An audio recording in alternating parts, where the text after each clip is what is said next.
Ce qui m'a marqué la première fois que je suis venu à Roche-Taillé, c'est vraiment l'ambiance des guinguettes, cette atmosphère un peu de congé payé, avec des gens qui cassent la croûte, et puis aussi pas mal d'autres gens qui n'avaient pas forcément leur place et qui faisaient la sieste au bord de l'eau, toutes générations confondues. Et puis c'est aussi un site exceptionnel, on est sur une courbe convexe de la Saône, donc un paysage qui est très ouvert sur l'horizon, notamment sur les monts d'Or. Alors la première fois quand j'y suis allé, ce qui m'a marqué le plus, c'était la signalisation partout. En fait, c'est un site qui est très investi. Et donc il y a des guinguettes, des commerces, et en fait ils sont investis déjà le site de manière très importante. Et de l'autre côté, il y a une très forte présence végétale. Il y avait déjà quelque chose qui existait sur le site et sur lequel on pouvait après s'appuyer. Une des caractéristiques de notre travail, c'est d'essayer de conforter des usages. Il y a déjà des usages existants qui sont importants.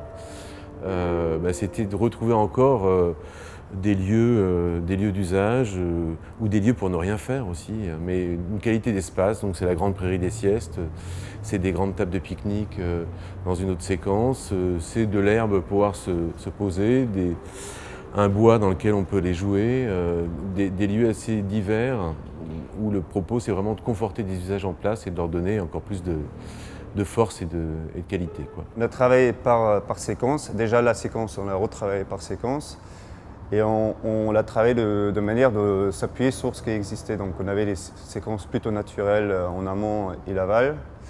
Et après on avait des séquences plutôt de loisirs. On a cherché donc à retrouver une fluidité des parcours, à apaiser la circulation, c'est-à-dire à reformuler la question de la circulation qui à notre avis était assez mal posée au départ.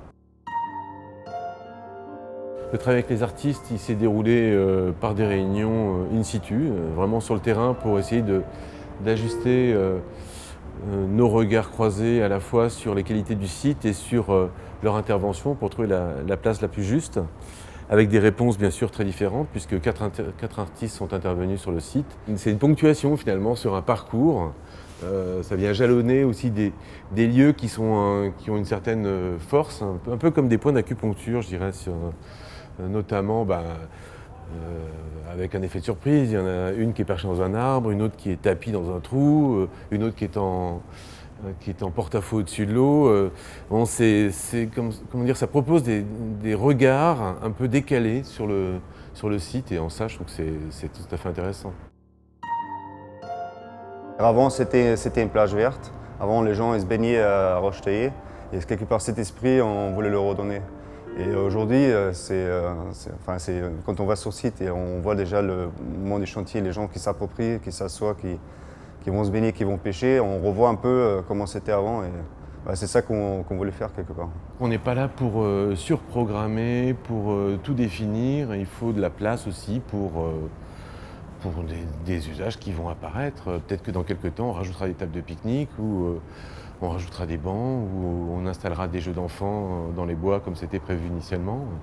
C'est des choses qui sont là pour évoluer. Par contre, on a une structure qui tient la route, c'est le cas de le dire, parce que un des propos, c'était de savoir ce qu'on faisait de cette route.